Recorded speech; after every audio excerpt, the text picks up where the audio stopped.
Messieurs, bonjour et bienvenue au flash de 10h sur la RTB. Le Premier ministre Paul Kabatieba a procédé hier au lancement de la campagne d'exploitation phonique saison 2017-2018 à Nadiagou dans la commune du Pama à l'est du Burkina. À travers ce lancement, le gouvernement entend promouvoir le tourisme interne dans les aires protégées. Il vise également la valorisation économique et socio-culturelle des potentialités fauniques du Burkina. À l'instar de plusieurs autres pays du monde, le Burkina Faso a célébré la journée à faible émission de carbone. C'est le département en charge de l'environnement qui a célébré cette journée. La célébration a été marquée par des activités comme un cross populaire, une occasion pour les responsables en charge de l'environnement d'inviter l'ensemble des acteurs à faire des efforts afin de contribuer à lutter contre le changement climatique.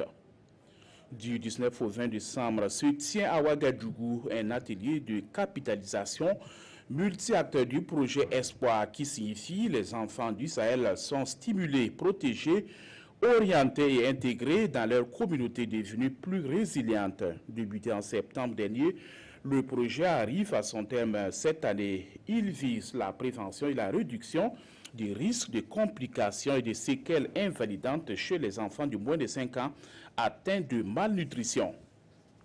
Le projet protection sociale sur les sites d'orpaillage a été lancé le 18 décembre dernier à Perquan dans la commune de Réau par l'ONG Terre des Hommes Italie et son partenaire, le Centre italien d'aide à l'enfance. Avec ce lancement, ce sont au moins 10 espaces amis des enfants qui seront mis en place à travers les sites d'orpaillage des provinces de Sangué et Tui. Ce sont des espaces qui permettent aux enfants de 3 à 18 ans de s'épanouir et d'être à l'abri des dangers et qui se trouvent sur les sites d'orpaillage. Les réformes de la fiscalité promises par Donald Trump est toute proche de leur adoption définitive au Congrès américain, malgré un couac de dernière minute qui retardera le vote final ce mercredi. Lundi, les 3 grands indices boursiers avaient atteint leur sommet. La Chambre des représentants à majorité républicaine a approuvé la réforme mardi en début d'après-midi et le Sénat devait le faire dans la foulée. Les 3 articles mineurs violent certaines règles budgétaires et la minorité démocrate a obtenu de retoquer le texte qui devra passer aujourd'hui à la Chambre pour adoption définitive.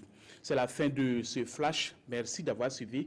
Passez une excellente journée en compagnie des programmes de la RTB.